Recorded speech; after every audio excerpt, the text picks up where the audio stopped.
This is episode number 241 of the Homeowner Show. Well, whether you're DIY or looking to hire, we're here to help you find the best information and options for you and your home.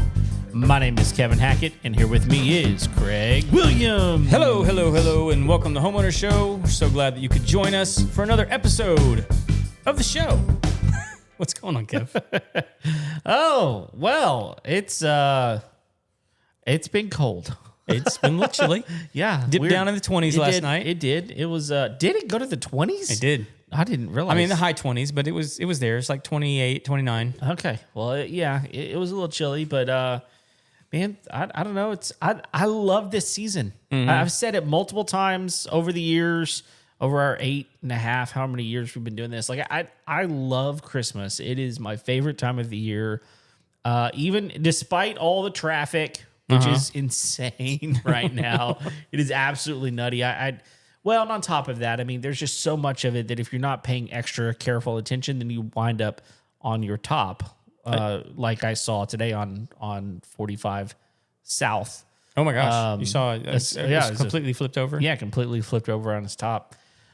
Which, you know, who knows? Anything could have happened. But despite that, like, I don't know. For the most part, people are in a good mood. And I mean, there's a spirit of giving and excitement. And, you know, we got cool stuff happening at church. And, you know, my son's going, I got to buy stuff for my sis. And I mean, it's fun, you know, it's exciting. So how you doing? I'm doing good, man. Yeah, it's I'm excited. I mean, like, Christmas for our family is like a season of busy for sure. Like my wife, I mean, she works. I mean, for people that don't know, my wife is a pastor at our church. She's over all the nonprofit. She's called the Outside the Walls pastor. And so she works with like 12 different nonprofits. And those are just the ones that she's officially partnered with. Right. Through her job at the church. But then there's a bunch of, and so like I think she's doing like 15 different Christmas parties.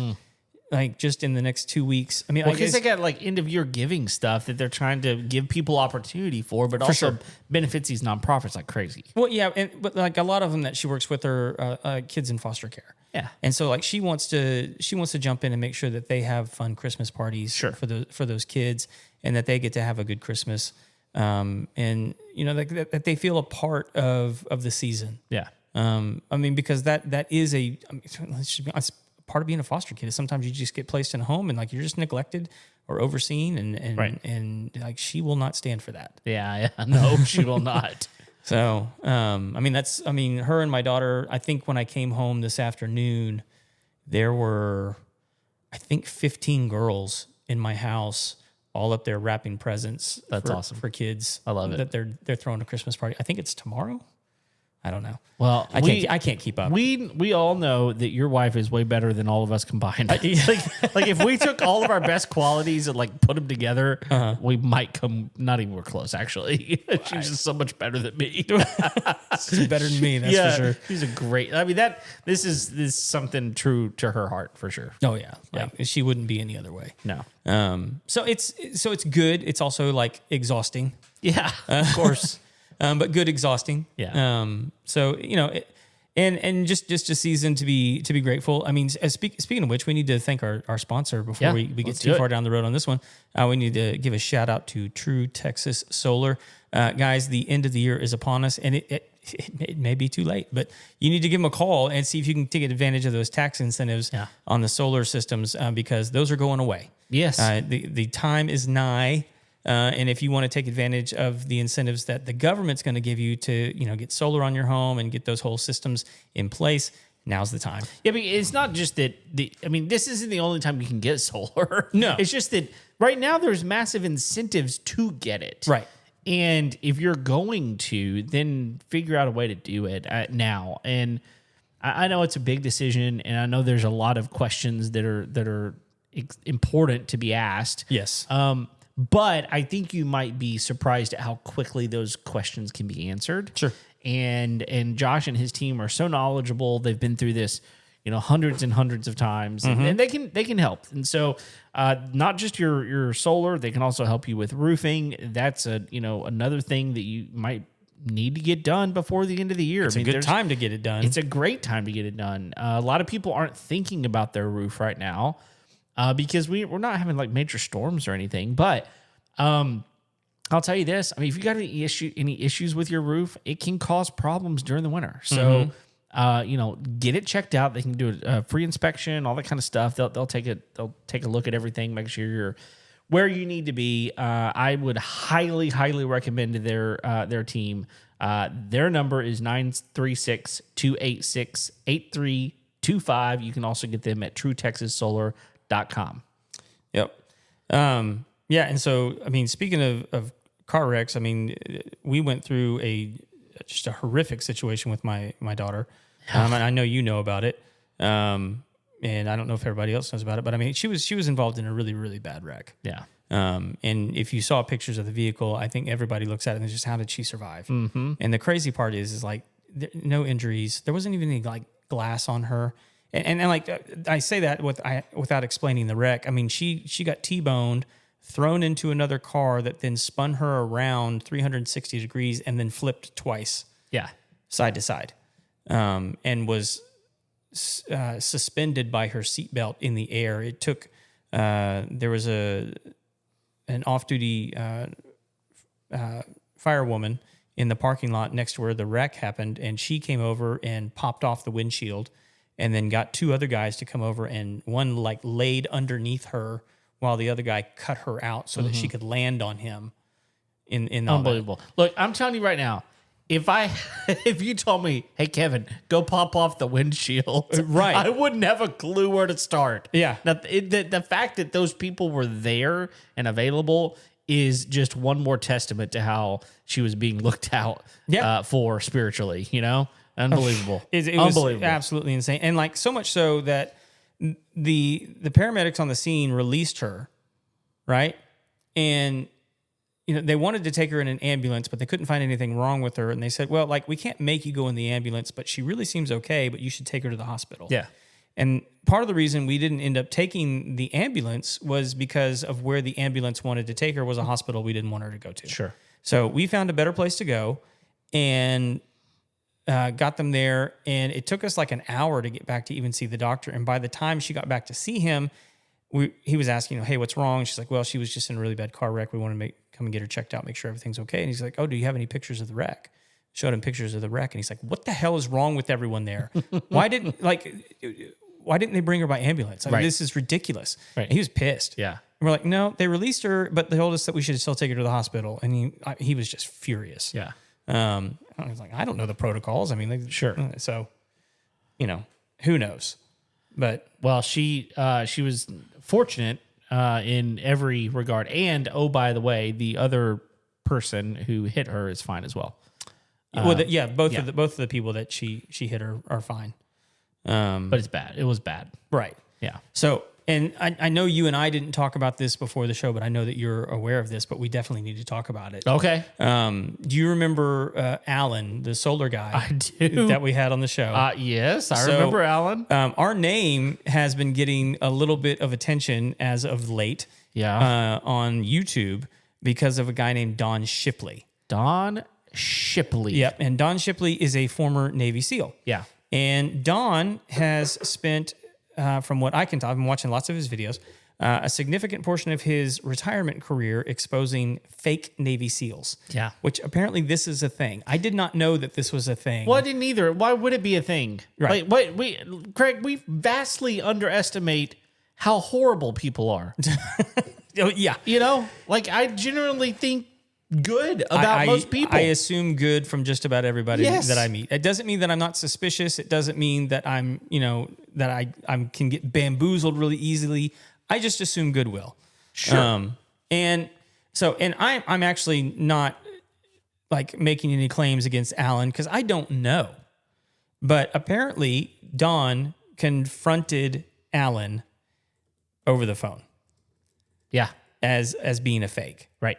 And was using footage from our show to show that he was out in public claiming that he was a Navy SEAL when Don believes that he is not. So we've been getting bombarded with comments on really old videos Yeah. I think both of them are more than 2 years old. Yeah. So I haven't thought about Alan in a long time. I mean, No. I'm not saying anything bad about him. It's just like, what is going on? Well, and here's the thing. Like, I want to be clear. So I watched some of the stuff as well. Some of the stuff from Dawn, and I don't know. I mean, I've not talked to Alan. I haven't talked to Alan either. So I'll just tell you right now. Like, I'm not one to just go, oh, Dawn must be right. Right. And therefore, Alan, how dare he? Because it could be Dawn who's going, or I'm going, look, how dare you, But I don't know. Look, here's the thing. All these people that have been reaching out to us on the show, by the way, thank you for your comments. Sure. We really do appreciate you like watching and looking out for us, putting out misinformation if we are. And if we are, which is not our intention whatsoever. We will absolutely backtrack and apologize for sure. it. Well, I don't know that we have anything to apologize Exactly, for. but- I mean, like, because here's the deal. Like, when it comes to business, you and I know how to vet people. Sure. Like, when it comes to their business credentials. Sure. Right? Yes. Like, when someone comes in the studio and they start telling us a story about their backstory, their history, I have no reason to like Google that or like background check them or any of that kind of stuff because we're here to talk. In that instance, we were here to talk about solar. Right. Right. So that's number one. Yeah. Number two, I don't know Don. right. I don't know where he's getting his information from. I have reached out to him. He has not reached back out. He's a busy dude. Sure. Like, I'm not saying like he owes me a phone call, but like as soon as I found out, I reached out to Don. Yeah. I don't know him. He doesn't know me, but I wanted to talk to him. I wanted to ask, hey, how are you getting this information? And if it's credible, like, what do I need to do to respond? Sure. Like, I'm happy, like, because look, I come from a military family. That kind of stuff pisses me off. Yeah, of course. And if people are like, obviously people are doing it. I mean, like, people love to over exaggerate. Sure. When they think they can get away with it. But it's one thing to over exaggerate. It's another thing to completely claim that you were a Navy SEAL. Which, I mean, like, Now that's like the highest Also- of officers, like just a group of people you really don't want to piss off. no. And so whenever you go in and act as if you know something, and if you've done something, and you are a brotherhood with these other people, Right. like that's pretty bad. Right. Now, we don't know if that actually happened or not. We don't know if that's true. Mostly we don't know because if it's true. we don't know what it's like to become a Navy SEAL because No. I'm not one. No, You're not never one. been one. I've met a few. Yeah. Well, at least I thought I had. Yeah. But herein lies the I problem. watched Like, why? Cuba Gooding Jr. Like, I don't understand. I mean, like, if I'm Don and I'm a former Navy SEAL, I understand the suspicion. I understand the immediate move to question. Like, when somebody tells me that, like, what in my brain would have to be so wrong as to go, I need to investigate this claim. Sure. You know what I mean? Yeah. Like, that just seems so like out of the ordinary Yeah. for like just general conversation out in the world. Well, and part of Or it is just because we assume the best. Yeah. And we assume that whenever someone tells us something, and honestly, they speak with authority on it, Right. then you go, okay, well, that must have happened. Yeah. I mean, I mean, look, confidence will get you a long way down the road. yeah. I mean, because you and I don't know what we're talking about when it comes to like military service. No, we don't. So, we respect those that have done incredible military service, but like, and here's the other thing is like, I watched a bunch of his stuff just to kind of see what his deal was, and most of the guys actually did serve in the Navy, and that was kind of the sad part about it. It is if what he's saying is true about these guys, what's really sad is that most of them served honorably in the Navy in the service that they gave. They didn't need like all these. Another story. They didn't need this fake story. They have a story. They have, and it's their story. They have a great story. Yeah, exactly. So, I mean, one, I hope it's not true. Yeah, me too. If it is, Don, like, would love to. I mean, really, just need like a 5-minute conversation. Yeah. Want to figure out what's going on, and then happy to respond. However, like, honestly, however y'all feel would be best. And what everybody's saying is like, y'all need to change the title of this video. And part of me is like, okay, maybe, but like at the same time, I'm a big believer in like sunlight is the best disinfectant. And so like if, right now, all the comments on our video for that video with Alan is like, what a scumbag. Sure. You know, you guys need to change. And so, like, you know, if it's true, you guys are already commenting on it. I mean, it's like people can look at the comments. And It's there. It's there. Yeah. And also, like, it's a pain in the butt to go. I mean, like, it's not difficult, but like, I don't want to go digging back through all those files. Exactly. We don't even edit these videos. I mean, honestly, I'd rather just take the video down. I mean, right. It'd be a lot easier. Sure. So that's something that's been going on here lately. But happy to respond however we can. But right now we're just not going to do anything because we can't confirm it. No. I don't have this guy's resources. I don't even know what his resources are. No. So until then, like, feel free to leave comments, but I'm not changing anything. No. Not at all. But so that's going on. But also the college football playoffs are upon us, my friend. Yes, they are. So it's about to get interesting. It is in a lot of ways because there's so much happening right now with this. I mean, first of all, there's been a lot of drama this year in the college football playoff system because look, people can be upset all they want to about who made it to the college football playoffs and who didn't. Yep. And Notre Dame. Those are the two. Those are the two that are getting the most like exposure from this. Notre Dame's taking it a pretty far step and going, we're not going to go to our bowl because of it. Are they the only one doing no, that? No. There are multiple teams. I was going to say, I thought there were multiple. Yeah, in fact, there's a couple of 5-win teams that are going to bowls because what? Yeah, because there's not enough 6-win teams that are willing to go. I don't understand the what's the end game by not going to the bowl game? I know exactly what it is. Okay. I think this is going. I think it's going to demand some sort of an answer. But this is exactly what I foresaw happening sometime in the future because of what has been created with the NIL and the portal. Because what's happened is these players are going, I don't want to play with the legitimate concern that what if I get hurt? I've got a portal opportunity to make millions of dollars by transferring, and I don't want to play if I might get hurt. Right. And before the portal existed, that wasn't ever an issue. You have the rest of the season to recover. You'll be back and ready for next season. You're good to go. But what happens is if you get, your top players, even if it's your top 4 or 5 players, they're going, we're not going to play. And you can't just force a kid to play. What are you going to do? What are you going to do? Yeah. And they're saying they're not going to play. Then at some point you got to go, I don't even have a team to put out there. And so what's happened is these teams are going, we're not going to play. We're going to preserve our team. And we're going to start today planning for the future because we got to do our portal research too. We got to plan for next season. So I'm not gonna plan for this bowl anymore. Yeah. I'm gonna start on next season. Now, there's a lot of weirdness happening with this because number one, this is a weird thing that I don't know what to do with. Like, there's huge revenue sharing that happens with bowl games. Yep. So what happens if you don't go to your bowl game, which means the other teams in your conference don't get revenue share from that? There's also it doesn't matter for Notre Dame, but that's. No, it doesn't. It doesn't matter for them, but it matters for other teams. Yeah. There's multiple other teams in conferences that are not going to bowls as well. But like bowls are like conference specific. Well, right? Kind of. They isn't that? I mean, that's traditionally what it's been, right? So basically, you'll have the SEC is playing an ACC team, right, or whatever, like Big 12 or yes, but there's a lot of stuff that goes along with that. I mean, here's the thing that also that's crazy.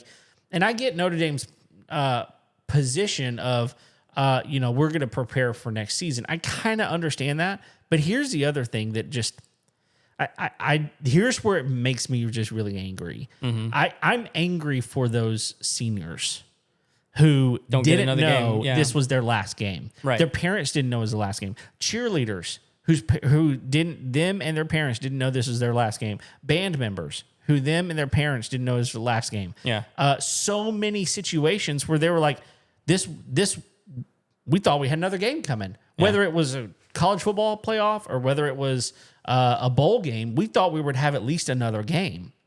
So lot of drama with all of that, and a lot of people frustrated that you've got a James Madison and a Tulane who make up the number 12 and 13 spot, and objectively, they're not the better teams. Right. Objectively. However, and this is the thing that I just fall back on. Them's the rules. Right. The rules are there. There is going to be a team from those two conferences in the college football playoffs. So they're naturally going to make it. Someone in that conference is going to. So it's just the rules that are set up. If you want it different than that, then the rules are going to have to change. And the only way the rules change is if the college football playoff committee decides, we want the best teams, not just these conference teams. Right. You know what I mean? So there's a lot of weirdness that is happening with all that, just the drama of that itself. But I don't know. And there's another couple of things that I'll bring up here in a second. But I don't know. What's your take on all of it? It just sounds like whiny crybaby crap. Yeah. I mean, really, it does. It's just so stupid. This is if this is what people feared by NIL and the transfer portal and all this kind of stuff, then you shouldn't have done it in the first place. Oh yeah. Well, it's out of control now too. It's and I think we're getting. You I think can't put the genie back in the bottle. That's the problem. No, you're right. So the toothpaste is out of the tube. Yeah. It is where it is. But now you've got, and this is where the drama continues. Is you've got Sarkisian out there saying, Texas coach, hey, we're just going to stop scheduling difficult non-conference games. Mm-hmm. If losing those are going to be a reason that we get not added to the college football playoff, then we're just going to stop. We're going to do these easy non-conference games like what they say everybody else which does. Is bullcrap. Which is everybody else doesn't do that. But I'll tell you right now, Texas Tech non-conference is stupid. It was awful. It was horrible. So simple. They didn't play anybody of substance? No, they didn't. And it wasn't even like other Power 5 teams? No. They played but I mean, Arkansas Pine Bluff. They played nobody. My issue with people complaining about that is one, the schedules came out a long time ago. Oh yeah, 5 years ago. They scheduled these 5 years ago. These are not the SEC is a little. Well, most conferences are a little bit different because we had a lot of realignment and things like that. So they're going to change when you have some realignment. Sure. Naturally, but this whole business of then we're not going to schedule hard teams. Well, there's two easy solutions to this. One, win the hard non-conference games and then shut up. That's true. Because if you would have beat Ohio State, there would be no question as to whether or not you'd be in the playoffs right now. Correct. In Texas's situation. Correct. And so, you can go play cupcakes, but one of the things that the committee takes into account is strength of schedule. Yep. So knock yourself out. Yep. I think that when it comes to strength of schedule, if this is going to be a metric, but you also allow the teams to create their own, I think that if this is a problem, then those people who are complaining about the strength of schedule situation, just why don't you vote or put a proposal out there that the committee chooses all of the strength of schedule. They schedule your games for you. And then it's even, or at least it's level on some, Yeah, I would think good teams would relish the opportunity to play difficult opponents outside of their conference. Sure. Right? Sure. I mean, it did, who was it this year? Florida State. Mm-hmm. I mean, Florida State looked incredible at the beginning of the season. Yep. Why? Because they whooped Alabama. Mm-hmm. Now, did they just fall all over themselves after that? 100%. Of course. Yep, they did. But who's in the playoffs? Alabama. Yeah, exactly. Exactly. I mean, you still look good winning that game. Yep. And yeah. So let's talk about something else. Okay. Have you seen this situation in Utah? What's going on in Utah? No. So a private equity firm is basically giving Utah $500 million and infusing their system with NIL money and with cash to bolster their wins. Right. And now no longer do we have fundraising and alumni associations and, single, giving from people. Now we've got a private equity firm who has come in and said, we're going to give you all this money. But why? That's a great question. And I think this is unprecedented yet. This hasn't happened yet. This is where college football is going. Right? They're wanting to profit off of it. Well, obviously. That's kind of my question, is because like private equity, I mean, that can still be a public company. Yeah. And if they're infusing money into something like that, they are then not operating in the best interest of their clients.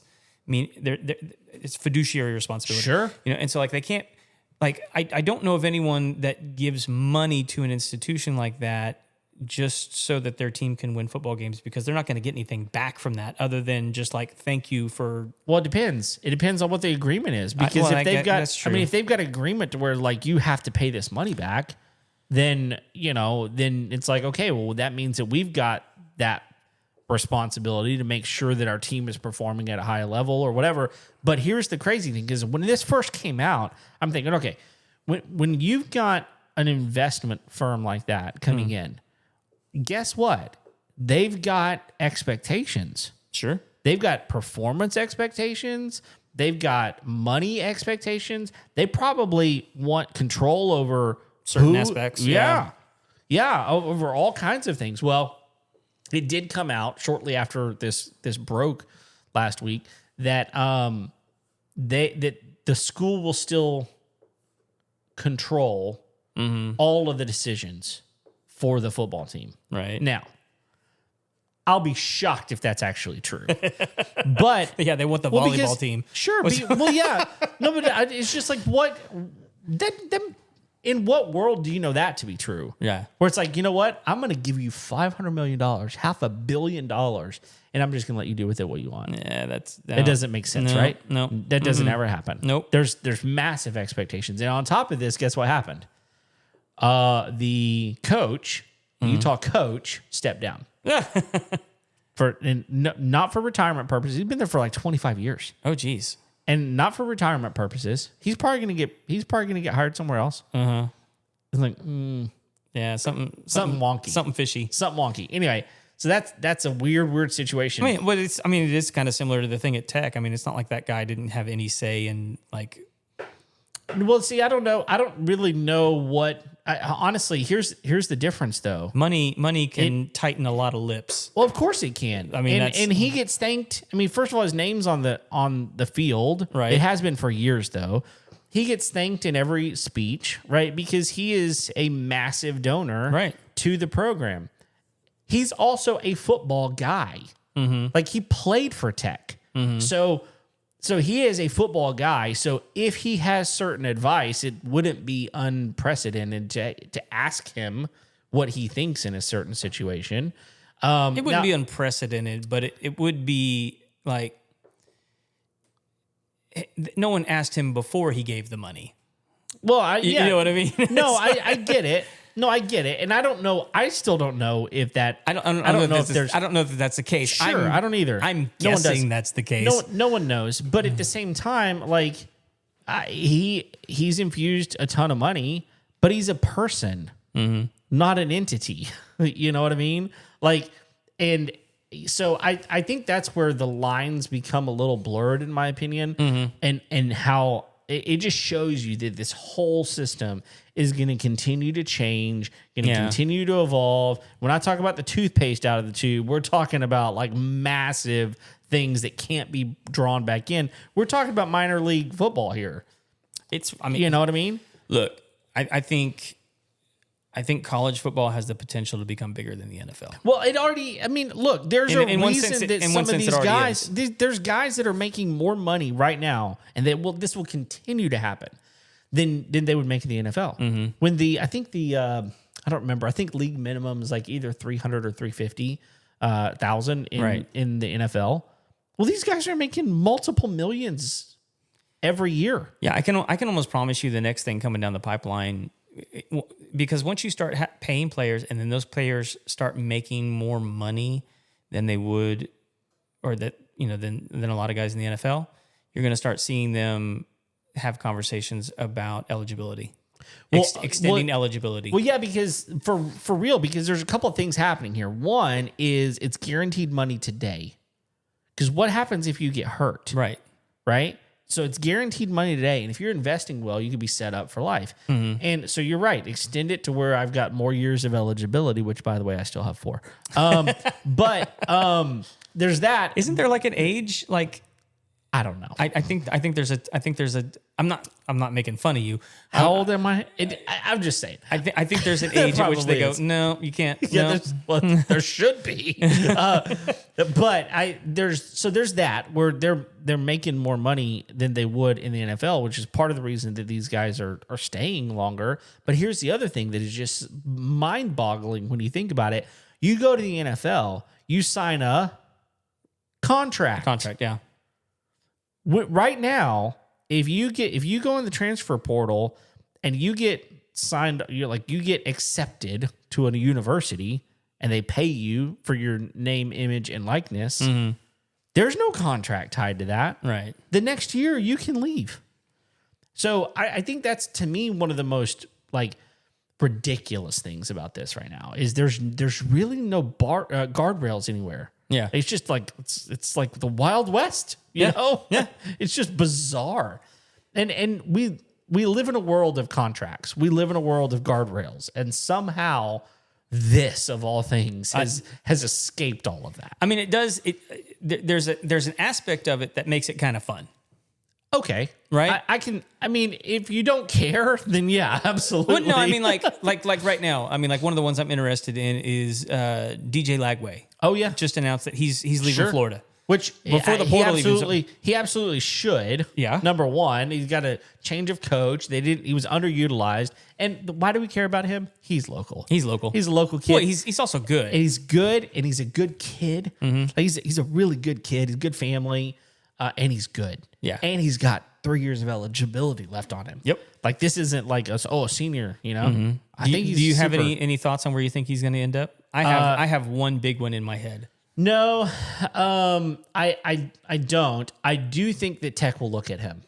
I've heard Tech mentioned. I mean, he is a Texas boy. The thing is, Tech is going to be looking for a quarterback. Right now, today, as the recording of this is happening, Sorsby from Cincinnati is the person that everybody is talking about at Tech right now. But he's only got a year left.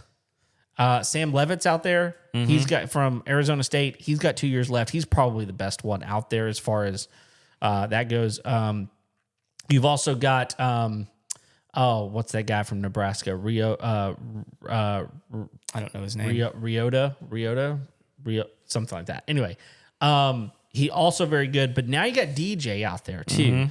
This is one of the biggest portal years already. Yeah. Of quarterbacks moving around. Where do I think he lands? I don't know. I really don't.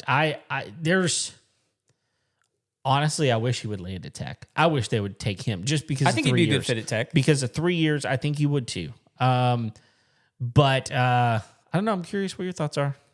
The big one I have in my head is LSU. Interesting. I think, one, he gets to stay in the SEC. Yeah. 2, there's lots of money at LSU. There is. 3, Kiffin just took the job. He did. And, they don't have a quarterback. Sure. And he's still close to mama. Yep. He's close enough. I mean... he's closer in LSU than he would be in Lubbock. Say, he's closer to LSU than he is to Lubbock. Yeah. For sure. I mean, at least as far as where he's from. Yeah. So I think, with 3 years of eligibility, I mean, I think Kiffin could look at that and go, like, I can build a program around this kid. Yeah. Well, and again... I know people that know him. I don't know him personally, but I know people that know him who coached him. Mm-hmm. 2 people, actually, very, very good friends of mine. He's the kind of kid that you can build a program around. Yeah. Well, and I mean, Kiffin's an offensive guy. Yeah. I mean, considered the best. Yeah. I don't particularly care for him. Sure. I mean, just not because I think he's a bad coach. I mean, his personality and his lack of integrity. He's a bit eccentric. Well, not integrity, lack of loyalty would be, which to me is a form of integrity. Yeah, I was just gonna say those are thin lines sometimes. So that kind of stuff just irritates me. Yeah, I don't understand how you leave a team that made the playoffs. I don't either.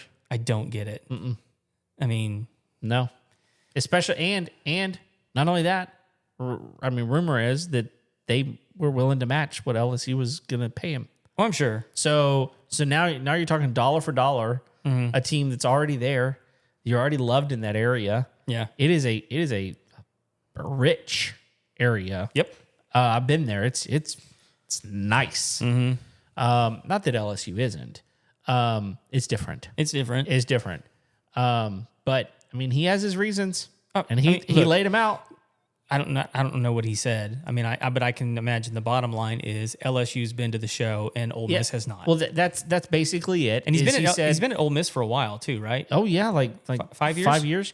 The main thing he said is that I've got more backing here than I would have at Ole Miss. I have more opportunity here to make it to the big show than I do at Ole Miss. Yeah, and which I'm looking at it going, you got the opportunity this year, and the one you moved to didn't. Yeah, I mean, so what irritates me about that whole move, because I know part of the calculus in that is LSU is a better brand. They've been to the big game. Sure, they've won the big game. Yep, and they've done it more than once. So I know that I can probably go and do it there. Yep. That's exactly it. If you would have stayed, there's a chance you could have become legend forever. Absolutely. No matter what you do at LSU, you're still going to be in the shadow. Yep. Of your former boss. Like, no matter what. Yep. In fact, he called him as soon as it happened, or probably before. I think he helped. Coach O was calling him, going, "Hey, I mean, it's part of it." I don't know. I meant Saban. Oh, well, I meant Saban. Yeah. Okay. That's fair. Because Saban won a title there. He did. Go do it, Kiffin, but sure. Your boss already did it once. Yeah. And he did it multiple times at another school. You're just going to be in his shadow. Yeah. You know where he never won one? Ole Miss. That's you know true. He's never won one? Ole Miss. That's right. I mean, you could, look. And so, to me, it's like... They're not going to win this year either. You don't... Probably not. Probably not.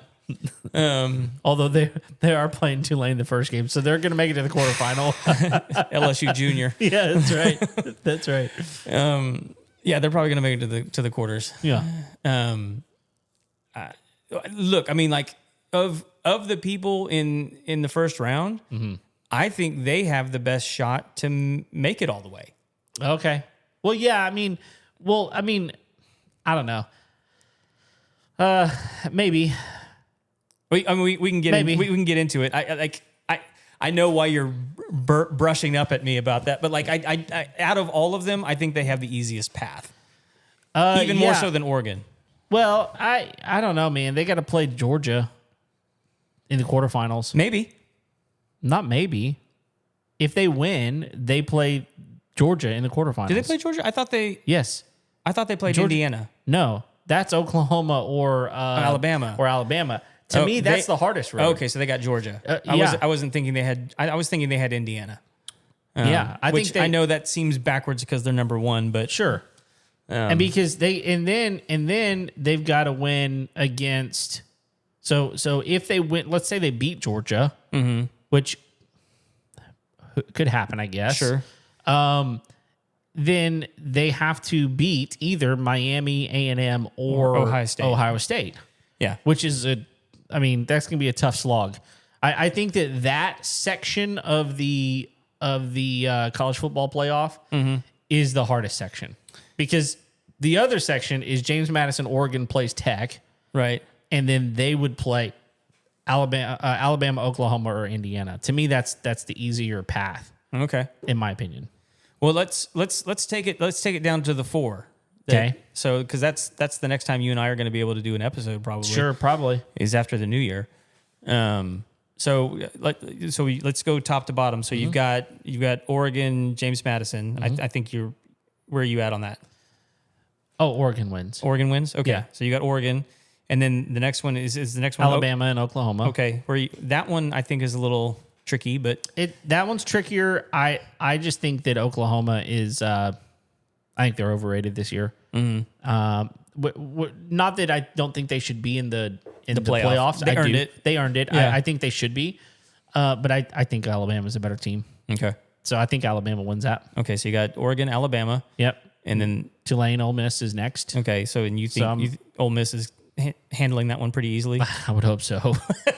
Nothing against Tulane, honestly. Okay, of the two from the gang of five, who do you think has the better chance for an upset? James Madison or Tulane? I think James Madison has the. Oh, really? Yeah. Okay. Yeah.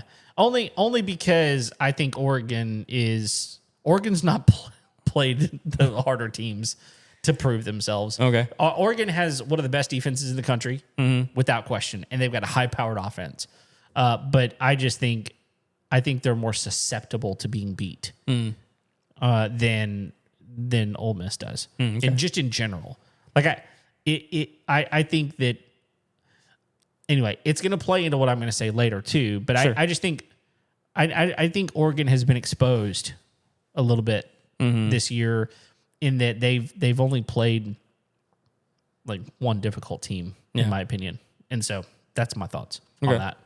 So we got Oregon, Alabama, Ole Miss, and then Miami. The toughest matchup that I think is Miami A&M. Yeah, of the first round, I think Miami A&M is probably the toughest game. I think A&M handles them though. Really? I do. I think, you think it's home field? Is that what it is? No. I think if they played in Miami, I think Texas A&M would still beat them.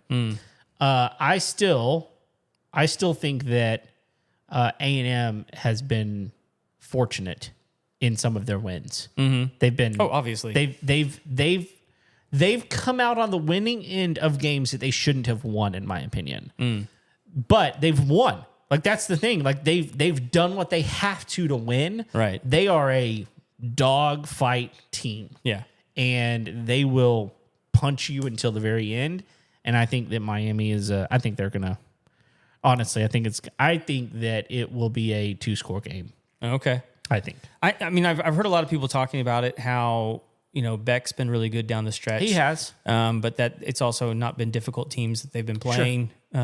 Sure. So, but I mean, like, I'll give him credit. I mean, he's throwing like 75% right now. Well, he's good. I mean, he is good. But I think what it's going to come down to is when you start matching up, and not necessarily offense against defense, but like just put offense against offense. Like, there's just too many weapons on A&M's side to contend with. Yeah, they're. I mean, if you look at the two, the weak part is Reed in comparison to Beck. However, both of them are really good. They're both really good. They're different types of quarterbacks for sure. And Beck can't run.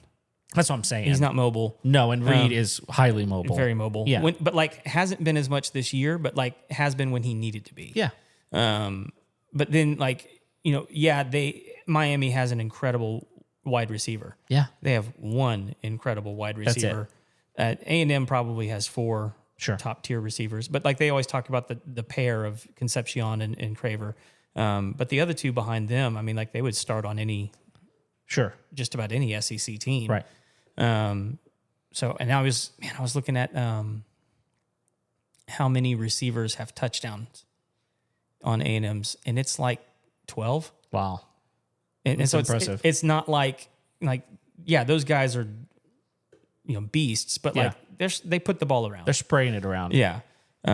Which is a problem. I think that's one of the biggest problems. Well, because who you covering? Yeah, you know exactly. What I mean? Yeah. I was actually listening to a guy talk about it today. He goes, Miami's only chance is they got a double team Concepcion. And I was like, do it. Well, yeah, because if you do that, just throw it to somebody else. I mean, that's the thing. Anytime you double someone, this is true in any sport. Basketball is maybe the worst. You double team, you throw out of it, and you're exposed. Right. But football, it's similar. Once you start double teaming, it happens a lot, especially in the NFL. You see it a lot in the NFL where you start double teaming. But the problem is, like, in the NFL, they still throw it to those guys. Yeah. and so those guys still catch the ball. And they still catch the ball. Yeah. So, but Concepcion, he's good. He There's is. no doubt. But like, it's just weird because he's not very big. No, he's a little skinny dude. I actually think the thing that will make the biggest difference in this game is whether or not Le'Veon Moss is available. Okay. If he is, That's fair. If he is, I think it's game over for Miami. Yeah. If he's back and he's healthy. Yeah. I mean, he's just a wrecking ball, man. And they haven't had him for most of the season. I think if Moss had been available, the Texas game would have gone completely different. Maybe. You know, and again, that's not to like downplay the other running backs that they have. They have some good ones. Yep. That have all handled the ball. Yeah. But, you know, so I'll go with you on that one. I think A&M is going to do it. I don't know that it's going to be a 2-score game. We'll see. I hope. Sure. I hope it is. Sure. I hope it is. All right. But I'll tell you where everything changes for A&M is how they play in the first half. Oh yeah, because their first half play for the majority of the season has been it's been slow. Yeah, that's what I would say. They come out slow. Yeah. So I mean, which was weird in the Texas game because like they were up, but like it still wasn't a great half. No, it was not a great half at all. I think you're right. But that's the one game that I would say truly they didn't start slow on. Mm-hmm. The rest of the games is like, man, what? What's going on? What's going on? Yeah, and then the second half they just South Carolina. What? I mean, like I don't even know. Like that one shouldn't even be like considered like when you're talking about them because it's such an anomaly. What is? I mean, happened? How many teams come back from that far behind? Nobody does. It's stupid. Yeah. It's like I don't even like to like think about that one. It's I'm happy that they won, but it was like, dude, I was so pissed off after the first half. Well, I texted you, and I if you remember, my text was like, "Spoiler, this is the spoiler team. That's what they do. South Carolina is a spoiler team." Yep. And I thought that was going to be the game that they lost, and it wasn't. Yeah, it wasn't. So, but anyway, all right. So I'm with you on all of those. I'm picking Oregon. Okay. I think I wouldn't be shocked if Oklahoma I wouldn't either. pulled an upset on Alabama. Sure. Just because their defense is so good. Yeah. And Alabama has struggled this year on offense. It's fair. It's a good matchup. Yeah. But I do think you're right. I think Alabama's the better team. And is Alabama at home or is Oklahoma at home? Oklahoma's at home. Oklahoma's at home? Yeah. That could be like a significant factor in this one. Could be. But I'll pick Alabama. Yeah. Just because OU sucks. We want them to. Yeah. I'll right down the line. I'll go with you on that one. And so then we would have Oregon Tech, and then Alabama and Indiana, and then Georgia and Ole Miss, and A&M Ohio State. That's right. All right. So let's go from the bottom then. So A&M Ohio State. Okay. What do you think, or what I think? Yeah. What do you think? I think A&M loses that game. You think A&M loses that game? And here's why. Ohio State is not going to be slow. Mm-hmm. They're not going to come out slow. They just don't. They haven't. Mm-hmm. They haven't yet.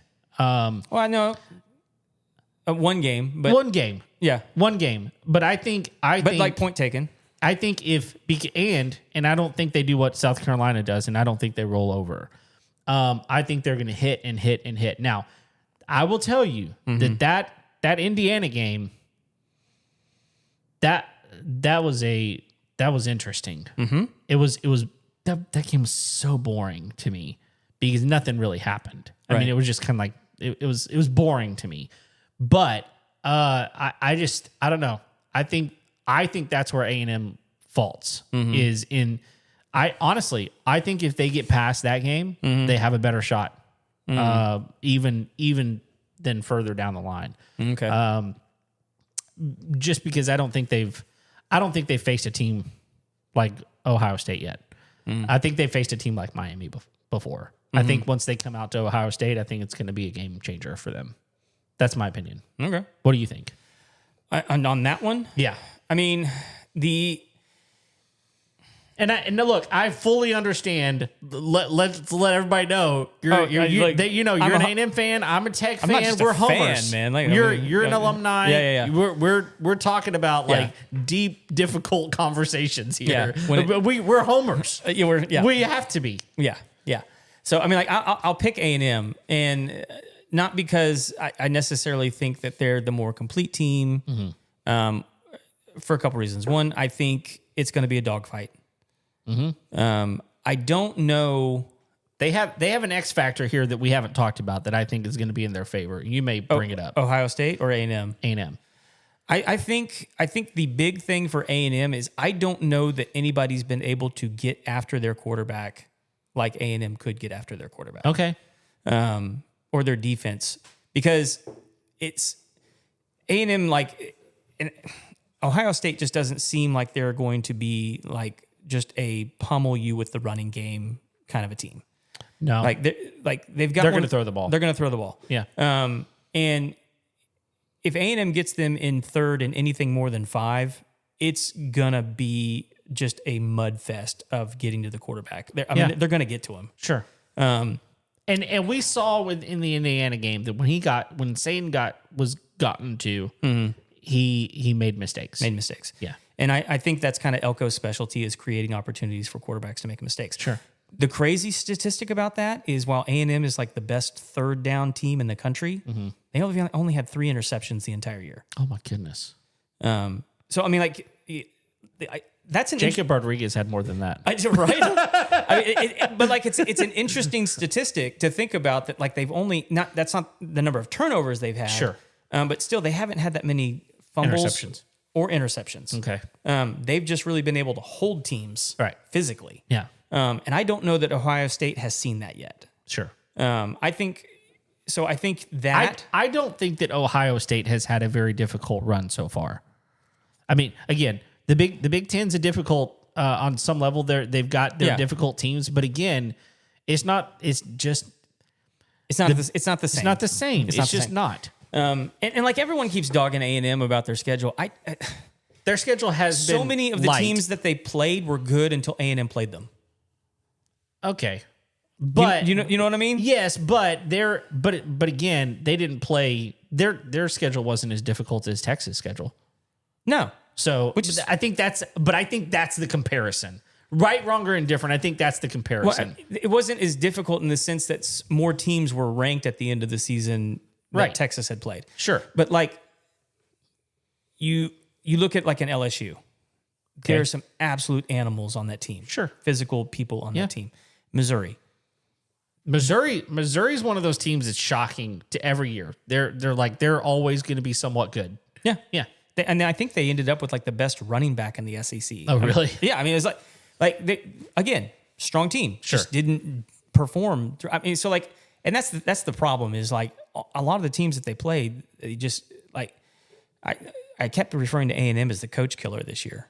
I mean, they got 3 guys fired. It's true. And it's like, okay, like and so like when those coaches got fired is when those teams just went. They did. They went down, which that's what happens. That just for sure. It's not an excuse. It's just like, it's not a fair comparison, I don't think. Okay. But anyway, my 2 advantages for A&M in the game and why I would pick them would be getting to the quarterback. And even though I know that they played Texas in Arlington last year, it's going to be a home field advantage. That's the X factor I'm talking about. Yeah. And not just like in the sense that it's in Texas, but like A&M has dominated in that stadium for like 8 years now. Yeah. I memean, like Arkansas couldn't beat them ever in that field. Well, they came close like 6 times. Like it's in one game. That has been a home field for them for a long time. For sure. So it didn't go in Texas's favor last year. No. But I think it will for A&M. Yeah. So you've got Ohio, I've got A&M. Okay. So now we've got Ole Miss and Georgia. Yeah, and Georgia wins. I think Georgia wins it as well. Yeah, I don't think that's even a question. I think Georgia just slaughters them. So I mean, the only reason it's not even, I don't even give it a second of thought, is because of exactly what I just said. The coach isn't there. Sure. The guy that got them there is not there. Yeah. So yeah, good luck. Yeah. No, you're going against like one of the if not the best coaches in all of college football. Oh yeah, he's so good. So yeah, what he's done enjoy in 2 years there enjoy your frolic with Tulane. Yeah. Well, what he's done the past 6, 7, 8 years. Yeah. He's so good. Yeah, He's so he's good. dominant. Yeah, for sure.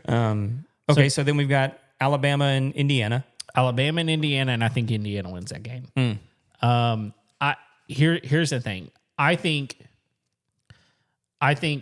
first of all, I don't like Mendoza. You don't like him. No. Why? I just don't want to ever hear him talk again. Like, he's good. He's a good quarterback. But then he opens his mouth and he's like a 7th grader. Have you heard him talk? No. He just drives me batty. Like, he sounds like a 7th grader. It sounds like he just made an A on his math test. Anyway, but I think they get out coached. I think that's where it comes down to. Oh. You're a believer in the coach. I really like their coach. I think what he's done there in 2 years. I mean, it's really impressive. It's really impressive, and I just think they get out coached. I think that Alabama has the ability to come out and knock them in their teeth. I absolutely do. Yeah. I think this is a close game. I think that it could go either way. Yeah. I just think Indiana pulls it out. So I mean, just for like my home team, I actually would. So I would rather play Indiana than I would Alabama. Oh, okay. You see what I'm saying? Oh, well, I do for you. For A&M, I absolutely do. Yeah. Because I think that I think if I'm Tech, well, I think, you know what I mean? I think if I'm Tech, I'd rather play Indiana than I would Alabama. I would too. Well, and we'll get the chance. But I agree with you. There is something about Alabama in the playoffs. Yep. They step up differently. I know. They just do.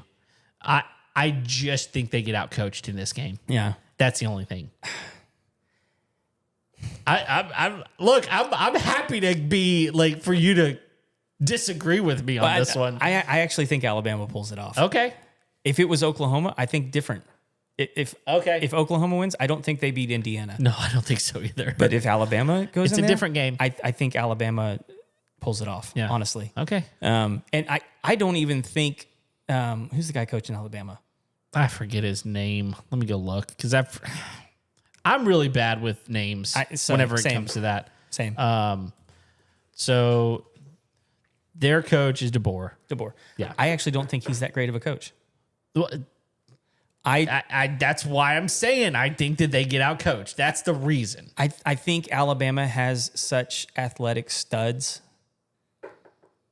that they could pull it off. Yeah. I don't know that I want them to. You don't know? I know. I don't want them to. But I think they do it.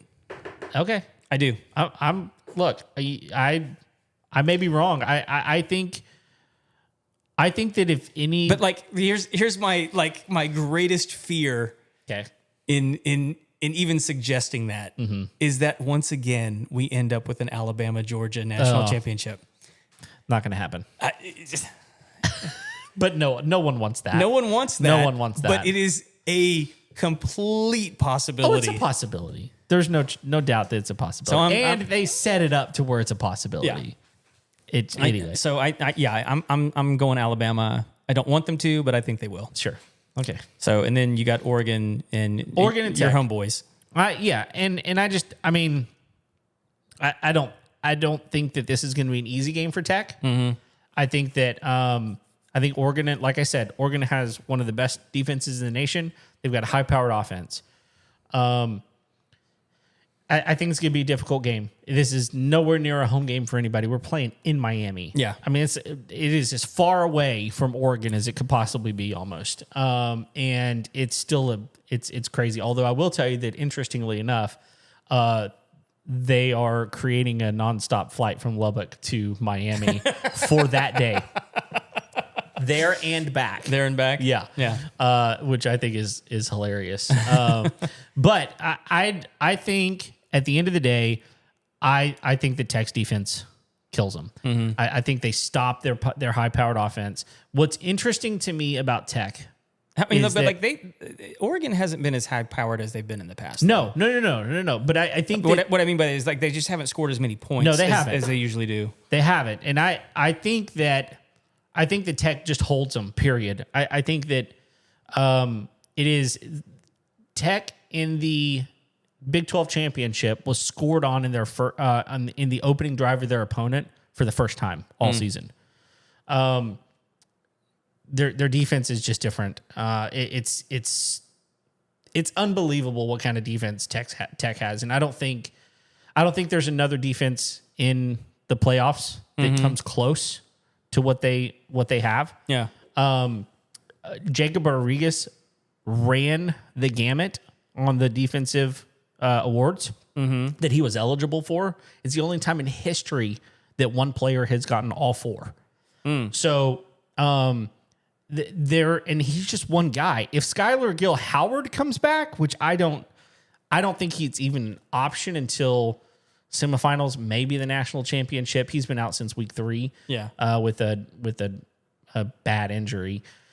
Then their defense is even stronger than what they currently are. But I just think that the thing that's weird to me is I still do not believe that Tech has performed well on offense.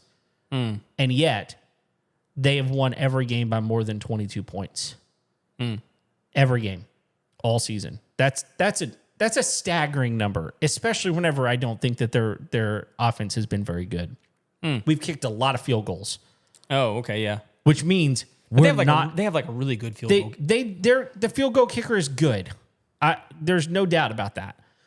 But the fact that we're having to kick a lot of field goals tells me that we're not getting in the end zone. And that is concerning to me. It is going to be the one thing that I think we're going to have to just something's got to happen in these next few weeks, right, leading up to this the game on January 1st. Their offense has got to figure some things out. Now, that being said, a lot of things have happened that are weird this season because they have been up by so many points in so many games. A lot of times they're bringing in their second and third QB to preserve the starter, who, by the way, also got hurt, missed 2 games, and was questionable on every game since then. The second string quarterback got hurt, out for the season with an ACL. So now we've got our second guy is our third guy, and then we've got a fourth guy too. And I think our starter's made of glass. I've said it all season. I think he is our weak link on the entire team. Is our starting quarterback. I like him. I want the guy to be successful. But I think these weeks leading up to this game, him being healthy is going to be really, really important. Yeah. And if he can get healthy, then I think it's going to be. I don't think it's going to be a contest. I think that Tech wins pretty handily on this game. Personally, what do you think? I agree. My only hesitation and I've talked to you about this before. My only hesitation in picking Tech is that Oregon gets a cupcake In the first game as a warm up. Sure, that's fair. And that Tech will be kind of cold. That's fair. Coming into the game, and Oregon will just be kind of ready to go. I was just going to look through Oregon's schedule real quick. They played Indiana. And it wasn't a blowout by any stretch of the imagination. But they were ranked higher than Indiana at the time. They were. Yeah.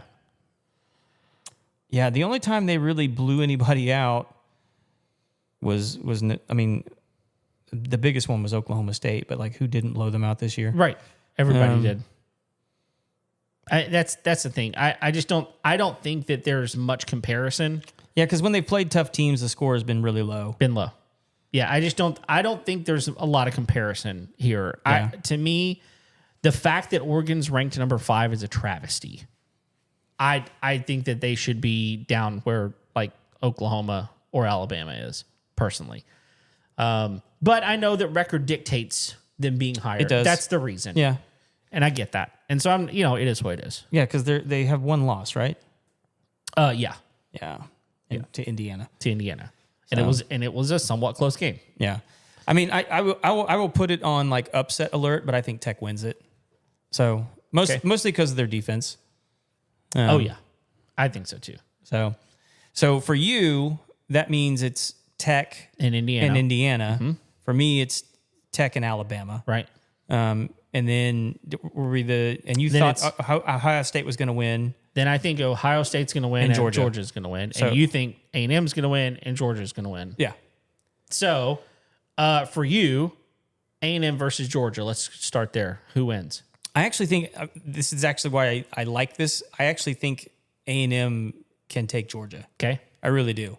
Because Georgia has struggled with good offenses. And I don't know that they've seen one because they lost to Alabama Yep. the first go round. Yep. And Alabama is not a good offense. No. I mean, like they're good. Obviously, fine. they're in the playoffs. Sure. But like in comparison, they can't hold a candle. And when Georgia has come up against that, it's been a struggle. Well, the second time they played them, they dominated. They throttled them. Yeah. Yeah. So, but like you look at like Tennessee, they struggled. Yeah. They had to go into overtime to win that game. And Tennessee, again, not that great. Same with Georgia Tech. Yeah. That's a rivalry game. I give them a little bit of pass on that, but still, It's a I see rivalry what you game, mean. but like Georgia Tech is just like, yeah, they were good this year. They weren't that good. They weren't that good. It's just a rivalry. That's the only thing. So there's a couple of signals that let me think that A&M could pull that one out. Where's that game being played? That game is the Fiesta Bowl. I don't even know where the Fiesta Bowl is. It is in. Oh, where is it? Come on. It's in Arizona. Arizona? Yeah, Glendale. Okay. Cool. Yeah. But yeah, I think A&M, like, look, if I'm right and they beat Ohio State, I also think that gives them enough momentum to like. It definitely. I do think that I will say that I think that is going to be a game changer for them. If they beat Ohio State, their confidence is going to be through the roof. Yeah. So I think it carries them to it. Yeah. And so then Alabama Tech. Well, so if it. Well, first I mean, of so all, you got yours because you've got Ohio State and Georgia. I've got Ohio State and Georgia, and I think. Sorry, I wasn't even on my camera. I think that in that game, I think Georgia wins. Okay. Versus Ohio State. Do you think it's a coach thing? You think it's just a talent thing? I think yeah. I think both. Both. I just think Ohio State's down. I think they're down overall. But they're still good. They're still Ohio State, and they're still going to do Ohio State things. Yeah. But I think when it comes to Kirby and that dog defense, I just don't know that they can. I think overcome it. Yeah, I think they're going to get stopped. I think Georgia wins that game. Yeah, I'm with you. For the very reason that you're saying that is the same reason I think A&M takes them, and that's because I don't know that. And we'll talk about this with Tech in a minute, but I don't think Ohio State's been punched in the mouth except for Indiana. No, I agree. I think here's the thing.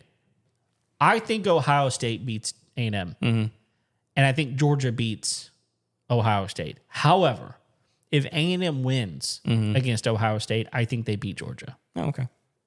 I do. Just because of like the sheer velocity of that.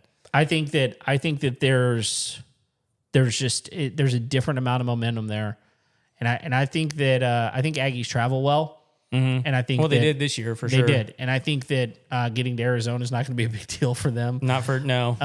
So I think that's my opinion how that falls. Either Georgia wins if A&M loses to Ohio State, and I think that A&M wins if Georgia. If it's A&M and Georgia, I think A&M wins. Yeah. What if Ole Miss were to upset Georgia? What do you think then? Do you think Ole Miss could take Ohio State? No. No. If Ole Miss beats Georgia, they've won their game, their second game. I think. I just think that's where they end. I just don't think Ole Miss has the. Yeah. I think they've got two things against them. Right. They don't have their coach, and they don't have. I just don't think they have the team. Did you pick Indiana, Alabama? I don't think you did. I would no, I didn't. We never talked about that. We didn't. So no, I don't think I'm so. sorry. Did we? Well, I know we talked about Tech and Oregon. We talked. I just kind of figured we'd Oh, already. No. So against. Oh, did I pick against Alabama and Indiana? Is that what you're asking? No, that's right, because you picked Indiana. I picked Indiana. And You picked Alabama. I picked Alabama. So let's do that then. So we both picked Tech. Mm-hmm. You were a little reluctantly. No. I understand why. No, it's just I put them on upset alert just because of Oregon's cupcake. Sure. I think it's a good opportunity for them to get revved up, and Tech will have been sitting for what, 3-4 weeks? 3.5, really. I mean, like that's crazy, man. it's a lot. It's a lot of time. So anyway, it's a lot a of long time between hitting people. Yeah, that's You know? true. But it's the same amount of time that A&M will have sat before they hit somebody. For their first round? Yeah, Yeah. it's the same amount of time. It's just shifted because A&M didn't have a conference game. Yeah, but what my point is, like, I don't think anybody questions whether or not Oregon's going to beat James Madison. No. Right? It's a cupcake game. So, but A&M and Miami, they'll have been sitting for the same amount of time. They will. So, like, it's even Stevens as far as I'm concerned. Like, Oregon's not going to have any problem with James Madison. No. Tech's going to be the one that hasn't touched anybody. Sure. When Oregon comes in. that. So that's why I think it's a little different. Sure. But you still pick them. So I still pick Tech. So Tech. I'll go first. Tech versus. I think Indiana wins that game. So Tech versus Indiana. I think Tech wins. okay. And again, I just don't think Indiana's as good as people think they are. Mm-hmm. I watched the Indiana Ohio State game. It was boring.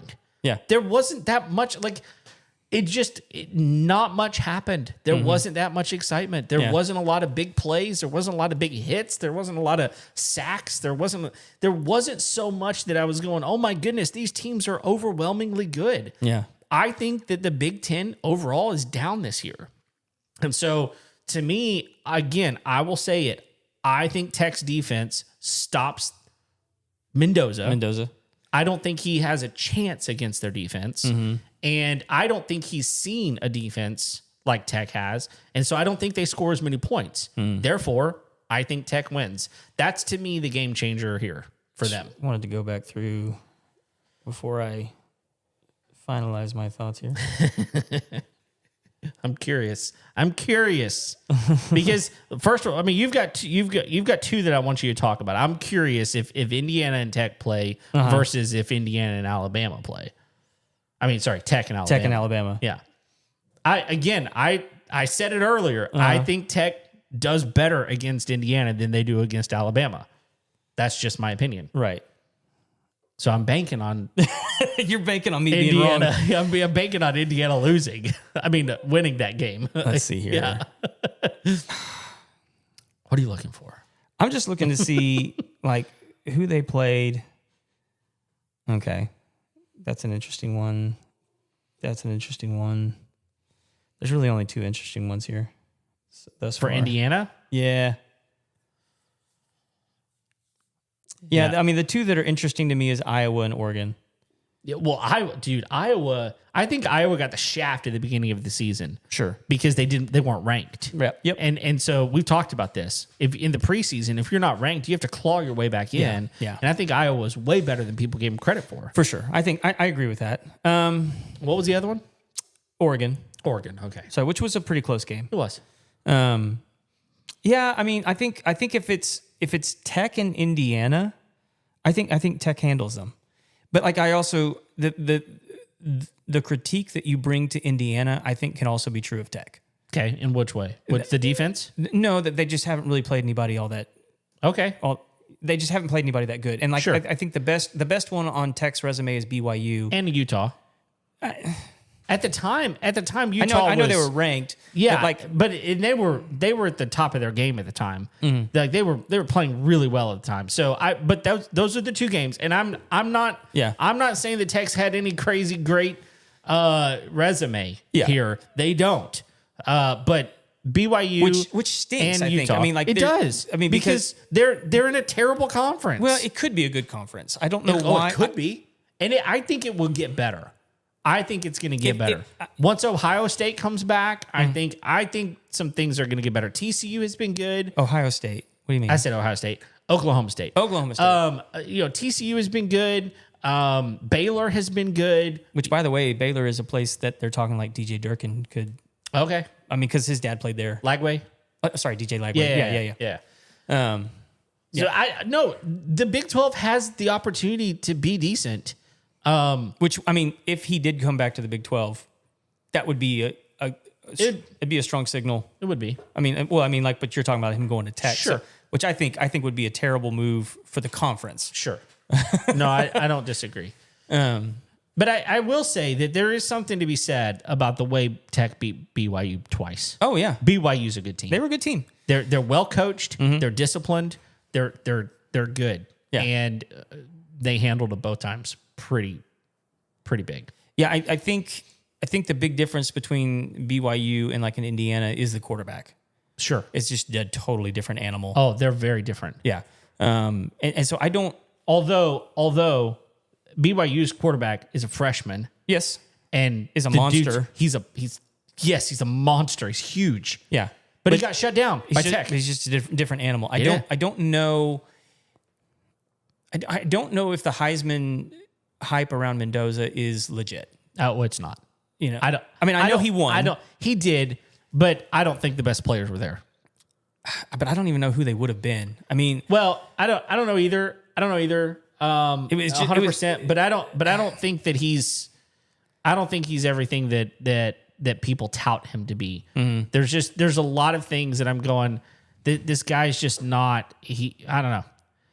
I think he did a lot of great things, but I'll put it this way.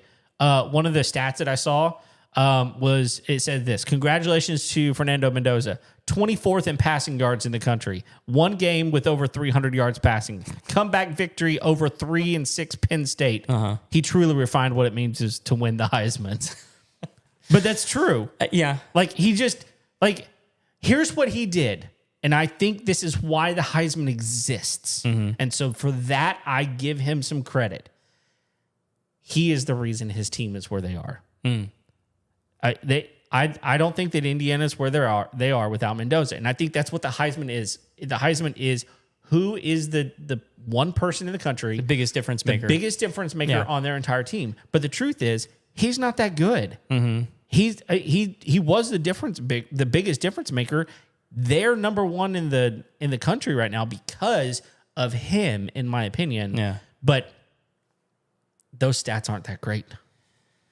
They're just not. And here's what I'm saying. Like you Baron Morton's higher than him in passing yards and in total games over 300. And oh, by the way, most of the game he didn't play in 2 games, and about half the games he was out by halftime. He played every down of every game. So these numbers, that's why here's the thing I tell people about numbers all the time. They don't tell the full story. Sure. Never. Yeah. They never tell the full story. Well, not to get off track, but like, do you think that we ought to hold off on the Heisman until after the national championship? No. Really? Mm-mm. I mean, like, there's just so many games in the There playoffs are. now. But I think that's it though, is like where you start in the playoffs. I realize that there's a lot, but I don't even think that rankings should be affected by the championship games. I think rankings should be frozen before championship games. And if that happens, then I don't think the Heisman can be I don't think it would be persuaded by those games in that case. So for me, that's the reason. It's not because I don't think that they're important or that that one guy may not be the reason that they win. I just think if I'm in favor of freezing the rankings before the championship, conference championship games, then I can't also be in favor of the Heisman going all the way. It just seems weird to me that you have 4 more games to make your case That's true. as that person. Yeah. And those don't even come into consideration. They don't. Which I think is weird. No. I mean, because how many games is a regular season? 12? Yeah. So you're talking about like a third Sure. of your season not being considered. Which, by the way, No, I mean a little bit less than a third, but let me, I will say this though. I also think that him winning the Heisman puts a target on his back, and in a couple of ways. Not only a target on, okay, that's why I'm saying that, because like if it's Indiana Tech, I do think Tech comes out on top, okay, right? And I think a lot of people would look at that and go, "God!" yeah, Like the Heisman Sure. guy went down on the first game. Sure. That's fair. You know what I mean? That's fair. It's fair. And no, I get that. And that's fair. But I also think that like he's won. He's won. He's already won. Yeah. You know what I mean? Well, he's already won the Heisman. That's what I'm saying. I get that. So it's like, oh yes, I'm the best. And it's like, well, what I have to win from Really? here? Are you? Yeah. No, he's not clearly. But anyway, okay. So let's move on. We've been talking about this a long time. Yeah. Who do you think wins if it's Tech and Alabama? So I will phrase it this way. I would want Tech to win. Okay. Okay. That's fair. Just because of the way I've been picking, Sure. I think it would be really cool if it's Tech A&M Oh yeah. in national champ. 100%. I don't think they could do it. You think A&M? I mean, you think Tech gets beat by Alabama? Yeah. Oh, okay. I don't. And here's why. I think they get outcoached. Again, like I told you already, I don't think Alabama has a good coach. I don't. Oh, no, yeah, I don't either. I think that they have a bunch of monsters. Yeah. I really do. Their offense can't get past our defense. There's no way. There's no way. running Their offense is not that good. We've already talked about this. I know. They can't score enough points. That's the thing. They can't score enough points. I don't know, and I don't mean to like dog on Tech. I don't know that Tech could score any points. Yeah, they can. Again, I don't even think that I'm necessarily right on this. Sure. That Alabama is even going to be in that game. Sure. I'm talking more than three touchdowns every single game this season. Mm-hmm. And you can talk about strength of schedule all day long. That's still a pretty big difference. I'm not even going to go to strength of schedule. I don't think that has anything to do with it. I think Alabama is just a freaking dog on defense. Okay. I do. Okay. Like they don't beat Tech. That's fine. You can have your opinion. I'm okay with it. So, I'm not even like 100% certain that like Alabama gets that far. Sure. Right. It's still within the realm of possibility that Oklahoma wins that first game, but like Alabama, and you were saying it earlier, Alabama has this way. They do in the playoffs. Just it's different. But I don't know what it is. I don't either. And I've seen glimpses of it throughout the season, and obviously they've played good enough to get to where they're at right now. I think it's arrogance. It could be. I think, but you and I know as well as anybody, arrogance can take you a long way. It can, and it does. So but when they're, that's the thing. As I was trying to, I always like to go back and look and see like what they've done, because like, give me just a second here.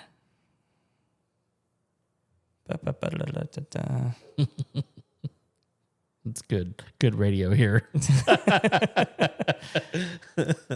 Where is it?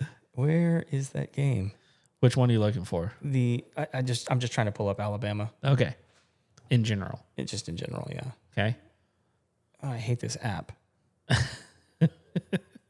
So, I mean, I got their schedule right here in front of me. Okay, here I got it.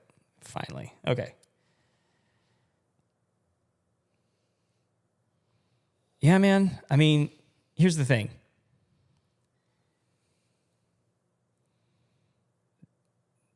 They've consistently scored in like the high 20s. Yeah. And this is the problem. I don't know that Tech can put that many on them. I'm not. They won't score that many. That's my point. There's no way they score in the high 20s. Who? Alabama? Alabama. They've done it. Not against Tech. Every single game Not this against season. Tech. They can't get past their defense. I guarantee it. Like the only time they didn't score more than 25 points was the opening LSU. No, was the game against Alabama. Well, they only scored 20 against LSU. 20, excuse me, and 23 against, and then they lost 24 against Georgia. But that's I'm just telling you, they don't score that many points against Tech. So this brings me back to the Big 12. Like again, I don't think that Tech's been punched in the mouth. Okay. I think Alabama, like again, sure. Who do you think's going to punch harder, Alabama or Indiana? Oh, Alabama. That's. But I don't think it matters. I'm not trying to like win an argument, but like no, I agree with you on this. I agree with you on that. Yeah, Alabama hits harder. No doubt, Alabama hits harder than Indiana. You know, it's kind of like you can be a good fighter in a bar, But like when it's 2-on-1, like you get your bell rung and like all of a sudden you realize you're in trouble.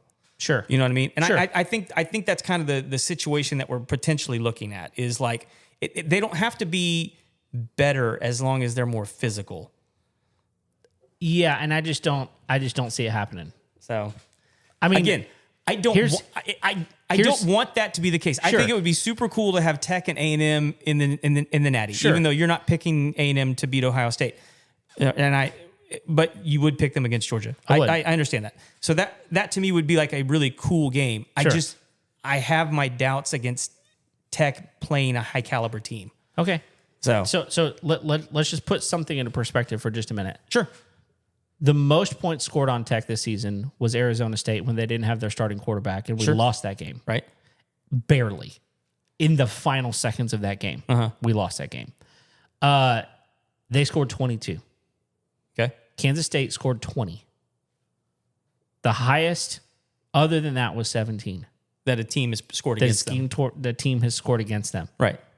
And that was Kansas, and we put 42 up on them. And let me tell you, the reason some of those numbers are as high as they are is because our second and third string were in by that time because we'd already scored so many points.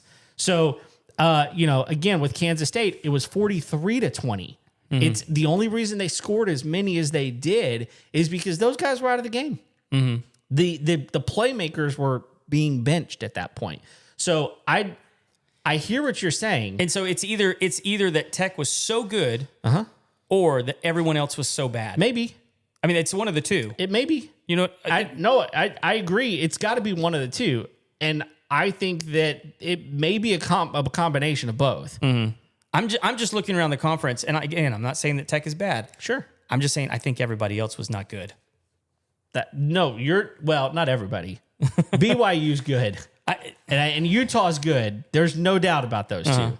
But you're right. Those are our marquee games. Now, we did have to beat BYU twice, and we slaughtered them both times. Yeah. But so let's just play this game with me. Okay. Other than the gang of five that got in by the hair of their chinny chin chin, who in the playoffs could BYU beat? Other than the five that got in by the hair of their chinny chin chin. Other than Tulane and James Madison. So who could BYU beats Oregon. You think so? Absolutely. Without question. They beat Oregon. I think they beat Ole Miss. Especially without the coach. Well, I was going to say with Kiffin or without Kiffin? Well, they don't have Kiffin. So with Kiffin, it may be different. But without him, they beat him. And they beat Miami. I think they beat those three. I don't think they beat A&M. I don't think they beat Oklahoma or Alabama. I don't think they beat either one of those. The only reason I agree with you on Oklahoma is just because their defense is so stout, and BYU's offense is not great at all. I think their offense is better than maybe some people think. Well, put it this way: but BYU's offense is built for Oklahoma to dominate. That may be true. I'm fine with that. I'm fine with that answer. But I think that BYU would have had a legitimate chance to beat some of these teams. That being said, I think Notre Dame or Texas beat some of these teams.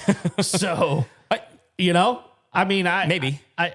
They did beat A&M. Right. And I think that they beat some of these teams too. So I don't know. But like BYU ended up being like what, number 15? 13. 13? Yeah. Yeah. No, they were first out. They were first out because Texas and Notre Dame were 11 and 12. Okay, I see what you're saying. BYU was first out. I was going to say Notre Dame was first out. only because James Madison and Tulane got in. Yeah, that's the only reason. So yeah. All right, so we're coming down here to the wire. Yeah. So now,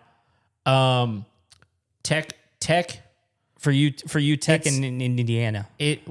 Tech in Indiana, we already chose Tech. It's either Tech and Ohio State or Tech and A&M. A&M. And I already said that I think A&M loses that game. So I think it's Tech and Ohio State. Although I'll go both directions. Okay. And I'll say Tech versus. Well, no, I don't even want to pick that game. Okay. No, I mean, like, really, sure. I kind of want to say wait. See what happens. I'm fine with that. Yeah. I'm fine with that. See where our picks landed. We wait. Well, because it will absolutely change depending on where our picks landed. And I think we're back on air between now and then. I think so. Anyway, Yeah. We'll make a way to do that. We'll make a way to do that. Look, we've been going an hour and a half. Just talking football. Football. I mean, we both love it. Well, yeah. I mean, you love all sports. I only like college football. It's true. All the rest of them can go pound sand as far as I'm concerned. Yeah. It's fine. Yeah. And not just football, college football. College football. You like college football. I hate professional football. Sure. I think it's the biggest. What about high school football? Could care less. You could care less? You couldn't care less. Give me. Wait. Talk to me next year. I have goals. We'll see what happens. Oh, that's funny. That's one of my favorite phrases to call people on. I could care less. You weren't ready. You weren't ready for that, though. I was. When as soon as you said, I was like, "You're right. You could care less. I might be able to care less next year." Yep. Well, is there anything else we want to talk about, or do we want to cut it here? I mean, there's all kinds of crazy stuff going on in the world, but do we want to name any of it? Because there's a couple of things that are bizarre. I mean, we all woke up this morning to Rob Reiner being murdered. It's the worst. And it is the worst. I mean, just a crazy talented director, actor. And his wife. And his wife, I mean, at the same time, Yeah. I mean, and right now, allegedly, their son has been arrested and everyone's saying he did it. I don't know that he did. Yeah, we don't know. But it's just horrible. This goes back to the Don thing. We don't know. We're not going to speculate. That's what other people are speculating. I just know that it's a tragedy that he was murdered. Absolutely. I mean, he was. I think he was 78. Yeah. So just absolutely horrible. And I will say this, man. I saw Donald Trump's response or his post about Rob Reiner. Oh, I didn't see it. What was it? Look, what a moronic post. Just an absolutely stupid, tone deaf, insensitive, horrible way to post about a man that was just murdered. I just put it that way. Shocker. I mean, and I'll usually try and give people the benefit of the doubt when they do stupid things, but that was just dumb. And part of it was that Rob Reiner had been after him most of his political career, and I don't care. No, that doesn't matter. I don't A dude care. just died. So I'm sorry. I mean, your response to that should have been, "What a horrible tragedy! What a talented man! Rest in peace." Yep. That's all you need to say. Yep. And what he said was just stupid. So, there you go. You can think what you want about my political beliefs, but I thought he was absolutely moronic and dumb. Yeah. On that one. Yeah. So, and I think he's been dumb on other times, but this one was really dumb. So, but we've also got, Crowder out there telling people his 6-point plan for making housing more affordable here in the U.S. I don't know that it's a great plan. The one that I thought that was really, really good that came out of that, and so, Crowder, I'm going to give you props on this one, is giving the first year's mortgage on new first-time home buyers as a complete tax write-off. I love it. I thought that was brilliant. I did too. The one I didn't agree with, I mean, the rest of his points, I thought they were okay. I don't know that it's going to solve the problem, the overarching problem of housing just being way too expensive. But his first one was, and I understand what he was targeting in this statement, but he was saying that he thinks that they should make it a rule that corporations can't own residential real estate. Yeah, there's problems with that. There's big problems with that. And maybe he needs to be more specific, and so maybe I could get on board. But I know he's targeting foreign entities investing in American real estate. Sure. That is a massive problem. You and I would agree that that's a problem. Look, especially whenever it comes to first-time home buyers. Well, I mean, in general it is. The reverse is just, it's not true. Yeah. For American corporations can't own land in Mexico. Yeah. I mean, it's just other sovereign countries just recognize the value in only allowing their citizens to own their land. Yeah. And so I understand that aspect of it. But just making broad stroke suggestions that corporations shouldn't be able to own or invest in residential real estate is a big problem. It is. And you and I have talked about this, but why?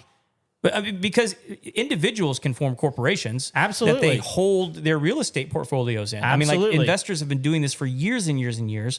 Okay, it's legal to do that.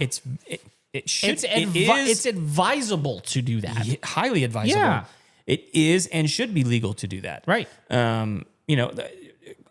People don't understand the purpose of corporations. It's to shield the individual from having their personal assets seized should there be an incident with the business. With the business. That's exactly right. That's the whole point of these things. Yeah, because like perfect example, if you don't know, if you don't have a corporation and a limited liability corporation of some sort, there's multiple iterations of what that looks like. Yeah. But if you don't have that, and let's say that you come to my house, Craig, and let's say you don't have that set up. Yeah. You're just a person.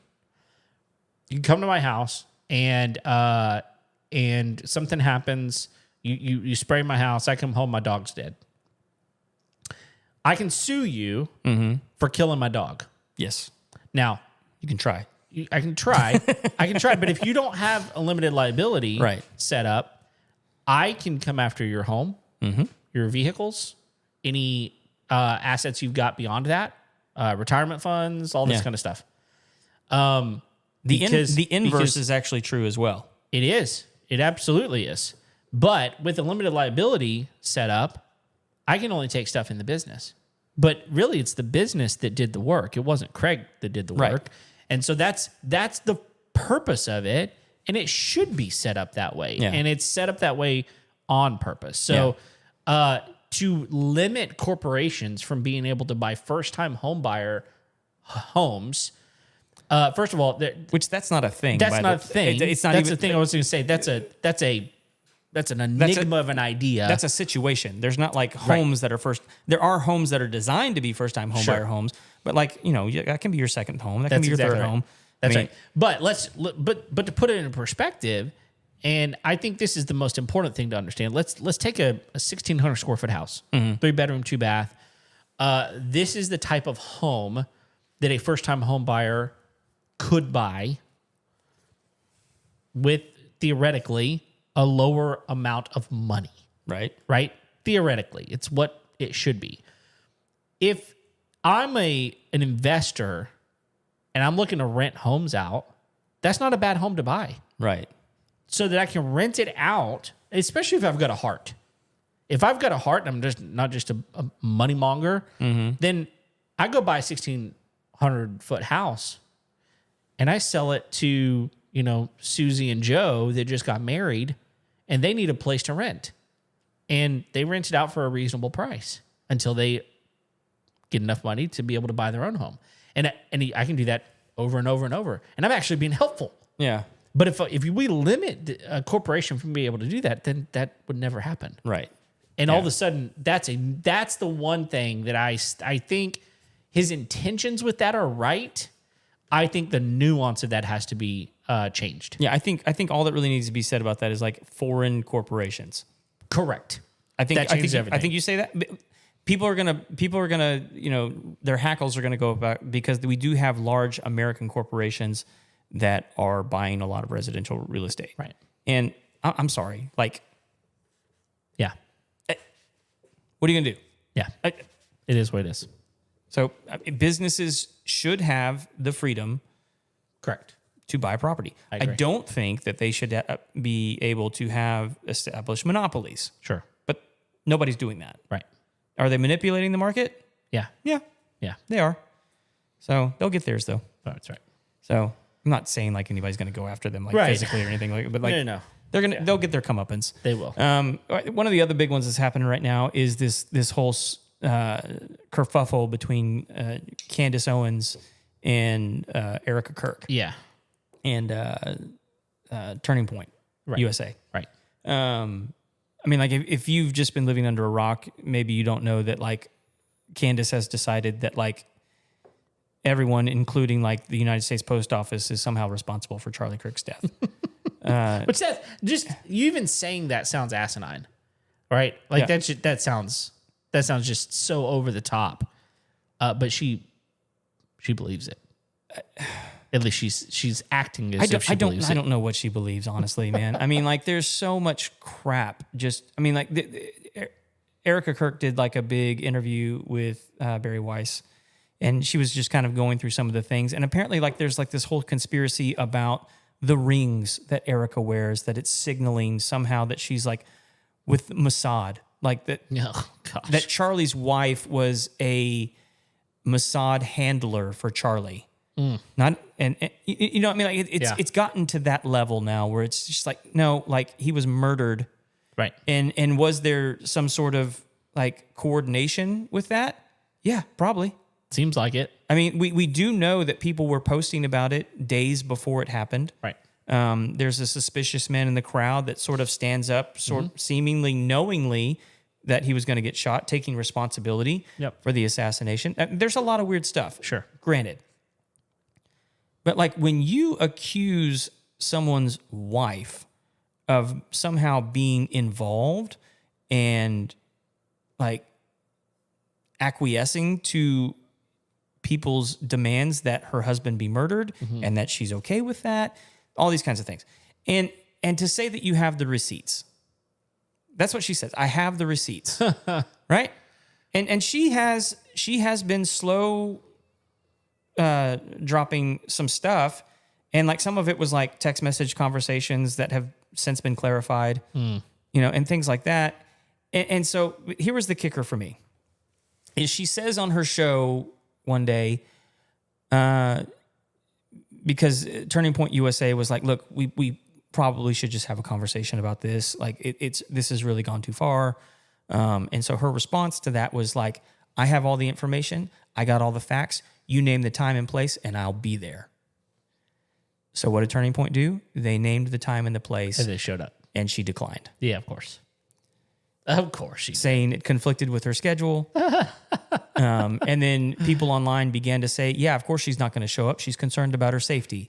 And so like all this kind of stuff. Like, look, if you're concerned about your safety, don't be so disingenuous and careless with your words. You called the fight. You called the fight. Name the time and place. Yeah, you called the fight. Well, they named Show up. Show up.